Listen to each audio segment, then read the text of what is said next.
Kakenhun ilakai football jong Rongdop Sport Club. Kalayora Sendon ya kanam kum kaladu hakalempung ilakai football kabala pelong da Kariboy District Sport Association. Da ba pelimno ya kakenhun jong ka Umdihar Sport Club da Laikul Laar. Hakajing ikun kabala poi sakajing shoot ya try-backer lane shoot penalty. Ya kani kalempung ilakai football jong ka RBDSA kabala pelong ru Shibanta. Bar kentiu ya kasap kapong jong ki hybrid hakal yang ka football. Badru ban pilat pat yaki bakin kiu syaki kerdan ilakai ki bakam saneng.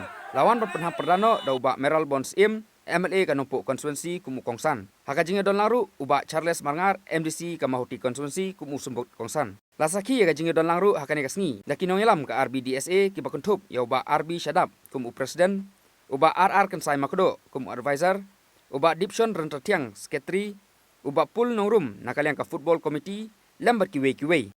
Nakaliang ka RBDSA kum kajing Aiman Sim ya kikunhun ki balapoy sa ka final. Kila Samru iki kusnam pisa, hakaba ka Rongdop SC, kalayok khung ya kasong pisa, kaba 10,000 tengka, lembat ka trofi, katba ka Umdihar SC, kalayok khung ya kasong pisa ka 1,000 tengka, rengkat ba ka trofi. Banyadon bentah ka bukum kani ka sini. Ka RBDSA, kadai ka association, ka ba ladon, ka bentah benok senyang berkentiu ya ka jingle ka sports. Apo ka temri boy gitu ngila bun snap. Om tang ya ka football. Ndrei ka athletics. Kui dik jingle kai. Ka RBDSA ka nang ka bentah ka trau. Bat hagane ka por lembaga football committee. Kalala man perlong ya ka ni final hagane ka sini. Ngikit bokir yang ya ka RBDSA ya ki official baro. Ya ki team ki badan bentah. Hamtam hagane ka sini. Kada i jingle kai ka ba. Itana kiri atlet tim la penia isap ki phong ki jonghi bat ni sakhiru hangne ya ki kena ki ba nang khamrit karta andre bidon ko bensim tila slur ni lekai tila mi amadan gune kamtam kiri ka armut ki badan hangne na ka Umdihar mo nomor 10 bat ni bai di nomor kan no na pikai ki jing lekai jonghi mane no very promising. Idon katuk ni ba nakaliang jong official jong ka RBDSA kila take note ba idon ka sap.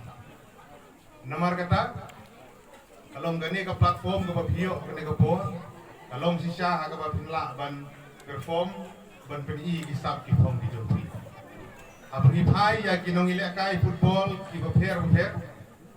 Tinangkan mau ya ki players ki ba paunam ki jong Pele lane ki jong Ronaldinho mo jong Brazil. Ka history ke itu pa ha ka basdang di lek kai jong ki akarta jong ki ko mo phi kumne. Ke jaka ko bi lek kai kim yo ni lek kai ki madan ki kum kini. Ki lek kai ha ki madan ki bom da biang ki bolong khoru khoram. Bat ki bi ki sap ki jong ki kumda bat ki long ki no lek kai ko paunam. Padang neru lembaga ni ke platform ingin scam ke RBDSA kan say ya ki talent nange baniok ban represent sya state ban security di level